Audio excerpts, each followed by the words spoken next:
15 अगस्त 2015 को एक कांड हुआ था, जंगीपुर कांड, आपने सुना होगा। जो इस कांड जो हुआ तो उसमें जो बेकसूर लोग थे, कितने लोग को मारा गया। और हमारे बीच जो विवेकानंद जी हैं, इनके ऊपर संगीन धाराओं में अपराध दर्ज हुआ और इनको कान पकड़ के ज़िले से ज़िला बदल कर दिया गया, मतलब ज़िले से हटा दिया गया। हमारे बीच विवेकानंद पांडे जी हैं, आइए उनसे बात करते हैं। स्वागत भैया। धन्यवाद। तो उस मामले को लेकर आप लोग जेल भी गए और 3rd डिग्री आपको दिया गया जी। तो अभी भी सड़कें जर्जर हैं और आज वीरेंद्र यादव जी जो वहाँ के विधायक हैं वो धरने पे हैं। क्या कहना है आपका इस मामले पर? देखिए, हम लोग तो शुरू से लड़ते आए हैं।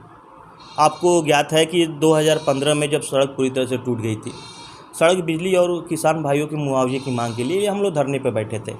उस समय समाजवादी पार्टी की सरकार थी। माननीय विधायक जी के पिताजी जो आज नहीं हैं, वो कैबिनेट मंत्री हुआ करते थे। उस सरकार में हम लोग ने रोड की मांग की थी। हम लोग को रोड की मांग करते समय हम 4 दिन तक आमरण अनशन पे जंगीपुर लावा मोड़ पे बैठे थे। चौथा दिन 15 अगस्त का दिन था। हम लोग झंडा फहरा के और राष्ट्रगान कर रहे थे।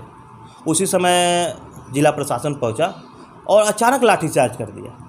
लाठीचार्ज की तो उस समय कम से कम 3-4 हज़ार जनता साथ में थी और उनको समझ में नहीं आया कि हो क्या रहा है।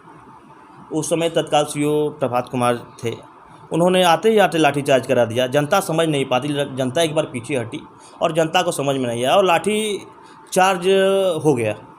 लाठी चार्ज होने के बाद जनता भी पहले तो बैक हुई, फिर जनता चढ़ी और उसके बाद बहुत बड़ा आंदोलन, जन आंदोलन हुआ। अच्छा दोस्तों, वो सड़क जो आज भी गड्ढा है, लेकिन पूर्ववर्ती सरकारों में भी गड्ढा नहीं बढ़ा और वर्तमान सरकार में भी यही हाल है। आज वहाँ के विधायक वीरेंद्र यादव जी आज धरने पे हैं। और क्या अभी आप भाजपा की सरकार है, इतना योगी जी काम कर रहे हैं, क्यों नहीं गड्ढा अभी तक भरा? देखिए, मैं आपको बता दूं कि एक कहावत है, हमारे पूर्वजों ने कहा है कि जब तक बच्चा रोएगा नहीं तब तक माँ दूध नहीं पिलाएगी। जी। मुख्यमंत्री हर जगह नहीं पहुंच सकते। मुख्यमंत्री को क्षेत्र की स्थिति से अवगत वहाँ के जनप्रतिनिधि करा सकते हैं। हमारे यहाँ जब से जंगीपुर विधानसभा बना है तब से श्री वीरेंद्र यादव जी के परिवार के ही लोग विधायक रहे हैं और क्षेत्र की जनता ने उनको आशीर्वाद देके उच्च सदन में पहुंचाया है। ये विधायक जी की जिम्मेदारी है कि वो अपने क्षेत्र की समस्या से शासन को अवगत कराए। विधायक जी अगर 1-2 बार अपनी बातों सुनने में आया है कि अब सदन में उठाए भी हैं, लेकिन इन्होंने जो सदन में उठाए हैं उसको सदन में उठाने का जो इनका स्थिति रहा है, वो सदन बनने के, रोड बनने के 5 साल तक उस पे एग्रीमेंट होता है कि 5 साल तक इस पे रोड पे दोबारा रोड नहीं बन सकता है। मरम्मत कार्य पर ईयर कुछ परसेंट 10% पैसा अवमुक्त होता है मरम्मत करने के लिए जहाँ रोड टूटेगी। लेकिन रोड बनने के बाद भी एक बार भी मरम्मत कार्य नहीं किया गया। माननीय विधायक जी ने एक बार भी जांच की मांग नहीं की है। अच्छा। कि इस क्षेत्र के लिए इस रोड पे क्यों इतना जल्दी टूट गया, इसकी जांच कराई जाए। क्योंकि विधायक जी के ही करीबी के पास रोड का टेंडर था, उनके द्वारा बनाया गया था, इसलिए विधायक जी ने कभी जांच की मांग नहीं की। तो वर्तमान समय में 10% में, मतलब हर साल उसका रिपेयरिंग का काम होता है, क्यों योगी जी करा नहीं रहे हैं? देखिए, क्या हुआ कि जहाँ तक हमको ज्ञात है, जिस फर्म को टेंडर मिला था उसने ये कहा कि रोड को छोड़ दिया कि इस रोड पे भारी वाहन आने के कारण ये रोड टूट गई है। अच्छा। जिसपे वर्तमान के जिला अधिकारी के बालाजी द्वारा हस्ताक्षर करके प्रमाणित दिया गया है कि भारी वाहन की वजह से टूट गया। लेकिन मैं आपको बता दूं कि इस रोड के लिए 4,32,87,420 रुपये प्रधानमंत्री सड़क ग्रामीण योजना के अंतर्गत धन अवमुक्त हुआ। ये रोड 17 में पैसा शासन से आया। 31 मई 2018 में रोड बनके जनता को समर्पित की गई। 3 महीने में ही रोड पूरी तरह से टूट गई। कारण क्या था कि इस रोड के दोनों तरफ 4 किलोमीटर तक जहां पानी लगे वहां नाला बनाने के लिए प्रोजेक्ट था।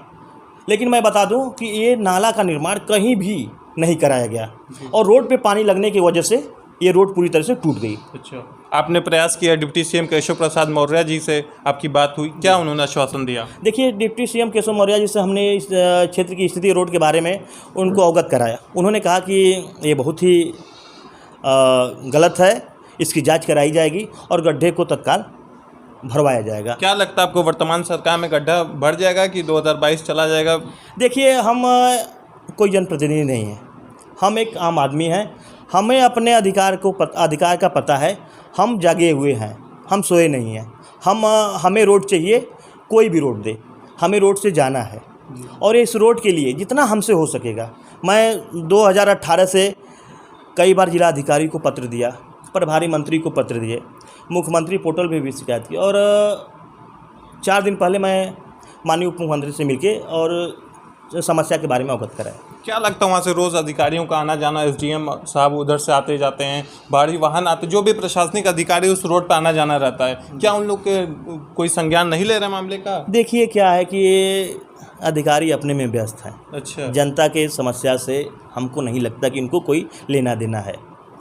जनता को स्वयं जगना होगा और अपने अधिकार की मांग करना पड़ेगा, तब ये सोए लोग जगेंगे। अच्छा।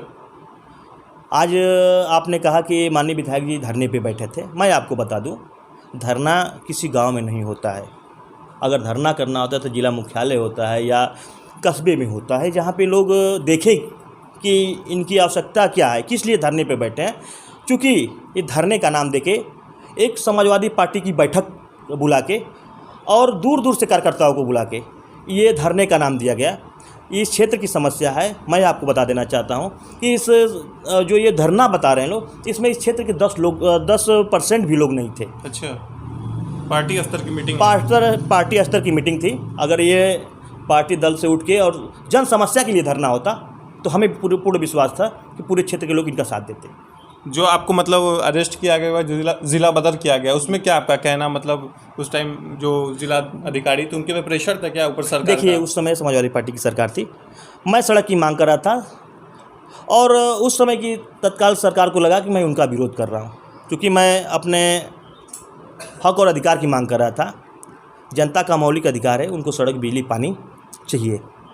हम अपने अधिकार की मांग कर रहे थे, लेकिन उनको ये लगा कि मैं उनका विरोध कर रहा हूँ। इस वजह से प्रशासन पे दबाव बना के हम लोग को ऊपर लाठीचार्ज किया गया। हम लोग पे दर्जनों आपराधिक मुकदमे लाद कर जेल में डाल दिया गया। हम लोग को बुरी तरह से पीटा भी गया। मैं आपको बता देता हूँ कि उस समय हम लोग को 2 दिन थाने में रखा गया था और पेड़ से बांध कर पीटा गया था।